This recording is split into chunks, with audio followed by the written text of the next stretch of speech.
I often go through busy phases of life where my journal becomes neglected, and a session or two of catch-up journaling is deeply needed for my soul.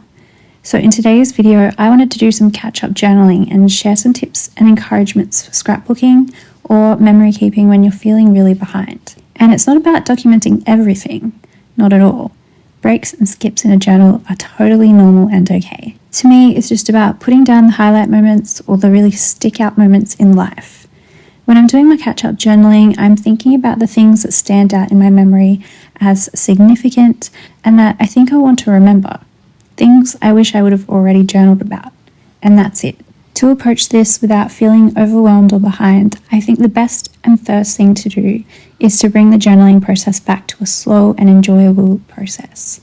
You could do this by sipping on your favorite drink or having some of your favorite snacks. You can play some of your favorite music or put on a comfort movie that you've seen a million times before in the background. You could sit outside under a shady tree or snuggle up in bed with some of your favorite supplies.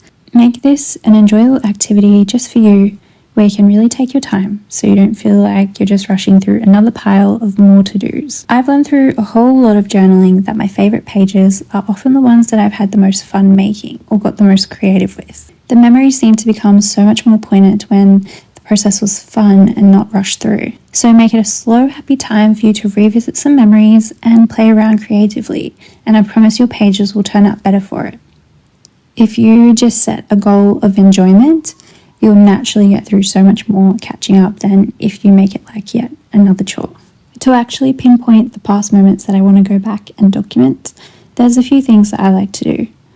I like to scroll through my camera roll and favorite the photos that I might like to print out, just to help me narrow down the most important things. I also look through my planner or my calendar at significant days or events and make notes of them. It can help to write these out chronologically and then team your photos and mementos together. I also have a place in my room I like to collect mementos as they come, like a little tray full of ephemera, so whenever I'm journaling or catch-up journaling, I just pull this out and team these items up with my photos and notes.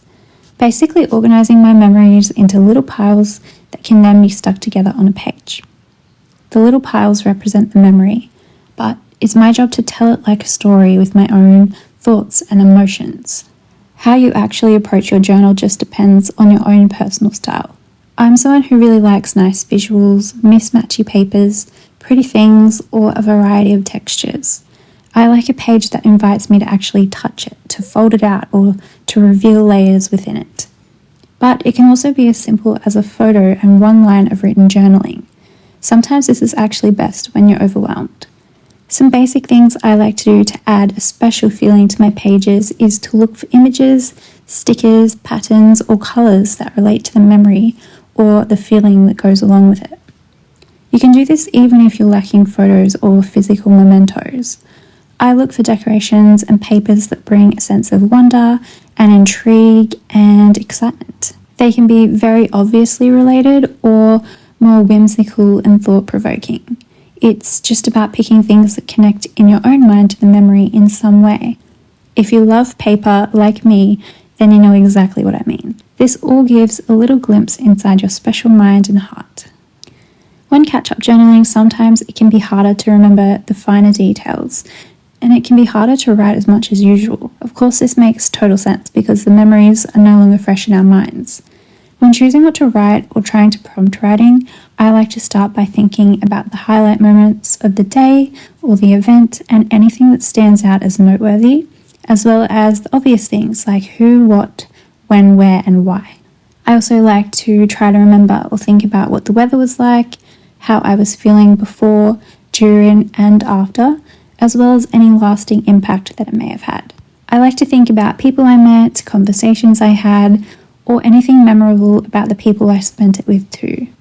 If in doubt, you can always just treat this like a review of the day. Another thing I find really helpful when working through a backlog of memories and mementos is to flip through my work in progress pages organically, instead of forcing myself to complete one full page at a time.